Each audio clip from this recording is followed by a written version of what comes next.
乌军的米格29算是玩出花了 ，AMG88反辐射导弹可以装 ，JDAM-1R 增程型联合弹药可以装。现在美国还打算把 AIM-120空对空导弹装在米格29上。为了能提高乌军的空战能力，西方国家真是煞费苦心。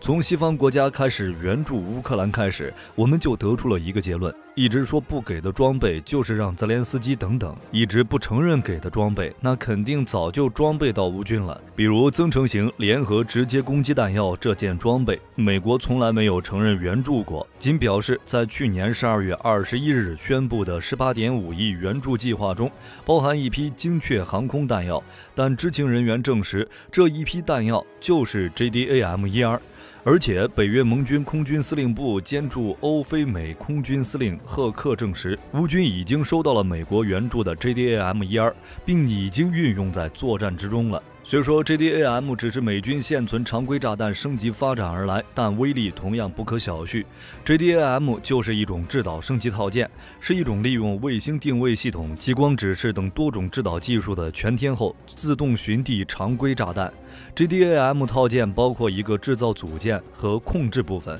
用于转向的尾翼，用于增加射程的弹身条件，或者是 JDAM-1R 增程型才会使用的弹出式机翼组件。这可不是前面火力军所说的俄军焊接的普通航弹，那款焊接航弹只是单纯增加射程，精准度可是一点没提升。JDAM 套件的出现让传统炸弹的命中精度提高了数倍，同时一枚标准非制导炸弹，比如 MK82 500磅炸弹的价格为$4000，一枚2000磅的 MK82 的价格为$16000，而 JDAM-1R 增程型提供了所有这些相同的好处，并具有在更远距离击中目标的关键能力。根据波音的说法， JDAM-1R 机翼套件的有效射程是标准 JDAM 的3倍，具体性能取决于发射飞机的速度和高度，除了在任何天气条件下都能精确到米级的攻击精度外， JDAM-1R 还是一种发射后不管的武器，允许挂载导弹的飞机在发射后立即离开战场。同时 1R 的后缀也表明能够在距离目标72公里外投放，远远超出敌方防空系统的杀伤范围，显著提高飞机和飞行员的生存能力。JDAM-1R 重量达到了2000磅，拥有比普通航弹更远的射程，同时还有非常高的精确制导能力。装备 JDAM-1R 的乌军可以在超远距离上精确打击俄军的大型地面目标，比如火箭炮和导弹发射基地、雷达站、防空阵地，或者是桥梁和坚固的防御工事。在美国为乌克兰提供 JDAM-1R 之前，乌军拥有的远程精确打击武器之一就是海马斯多管火箭炮系统。尽管援助乌克兰的海马斯最大射程受到限制，仅有69公里，并且弹头也仅有200磅，但依旧给俄军造成了巨大威胁。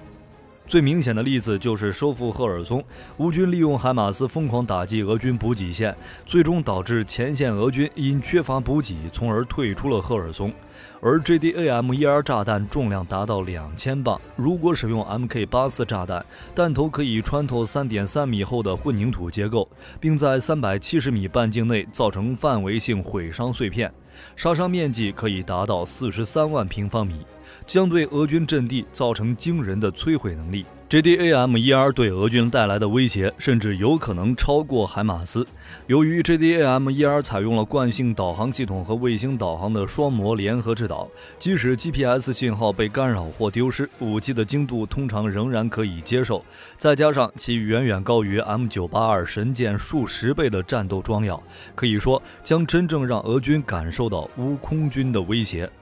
从乌克兰战场视频来看，能看出乌军飞向俄军基地投掷了美国援助的 JDAM-1R 制导炸弹，巨大的爆炸声响和巨大的攻击范围完全能对俄军造成巨大伤害，范围甚至超过了2个足球场大小。这也是乌军第一次使用这种制导炸弹，能够对成群结队的俄军造成巨大杀伤力，甚至有可能改变战场结局。不过，将 JDAM-1R 与乌克兰空军现有飞机进行有效整合，对乌克兰来说已经是个不小的挑战。乌军现役米格29或苏27战斗机、苏24攻击机，甚至苏25对地攻击机都可能携带 JDAM-1R。尽管每一种都需要一定程度的改装，确保战斗机的武器挂载和发射接口进行适配，并使武器和驾驶舱内的飞行员按操作流程工作。乌克兰似乎有可能以预编程模式使用 JDAM， 在飞行前将目标坐标输入地面，这将消除在飞行中重新定位的灵活性，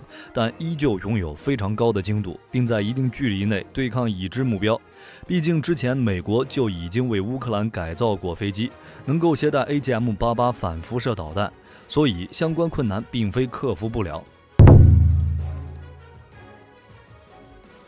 前面火力军已经说了，一直说不给的装备就是让泽连斯基等一等，一直不承认给的装备，那肯定早就装备到乌军了。虽然美国一直没有同意援助 F-16战机，但依旧着手进行为乌克兰提供 F-16战机飞行员的培训。不过美国也表示了，即便开始了训练，在短时间内并不会向乌克兰提供 F-16战机，但同样说明了援助 F-16只是时间问题。而在美国传递出可能会援助 F-16战机的同时，外界也猜测，法国可能会是第一个向乌克兰提供北约战机的国家，有可能会将2022年刚刚退役的一批幻象2000C， 在西方开始援助北约战机之前，乌克兰已经在使用大量苏制战斗机。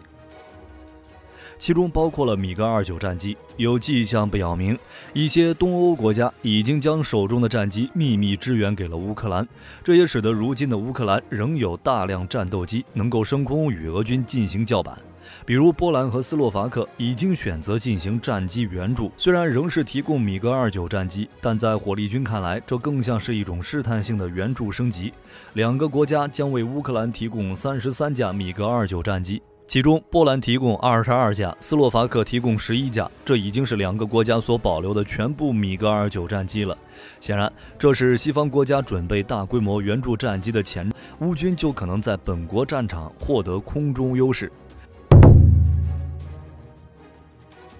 不过，米格29战机确实要被西方国家玩出花了。这不，美国又打算魔改米格29战机了，而现在美国打算为其装备 AIM-120。前段时间，美国已经为米格29装备了 AGM-88 反辐射导弹，援助 JDAM-1R 炸弹也可以在乌军战机上进行挂载。这也意味着美国已经基本掌握为苏制战斗机挂载美制弹药的方式方法。美国就是想让乌克兰空军战机能够通吃美苏炮弹，研究 AIM-120 空导弹的挂载，也是试图帮助乌克兰在空战的过程中叫板俄军。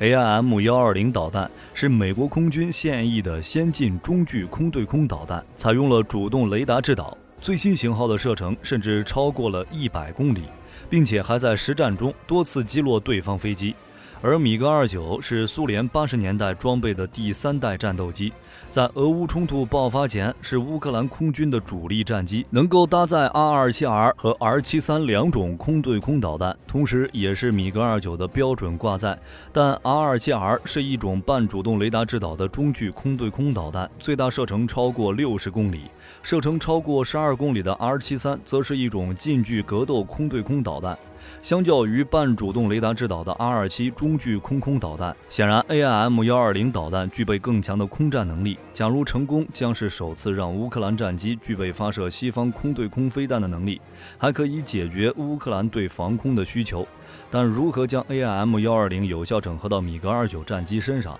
即便是对美国来说，仍旧是一个不小的挑战，需要对米格29进行大规模改进，改造程度远远超过让米格29装备 AGM-88与 JDAM。后两种武器只需要在地面设定参数，米格29在指定空域投射即可。想要有效整合 AIM-120，需要解决导弹与飞机的雷达相容问题。关键就在于美国与苏联的武器系统差异极大，而 AIM-120在进行发射时，需要先接收到机载雷达所传递来的信息。为了实现较远射程，在飞机过程中还要与战机持续通信。而米格29所装备的苏制雷达的探测距离与 AIM-120的射程不匹配，如何确保导弹在各种空气动力学场景下安全地与飞机分离，同样也是一个挑战。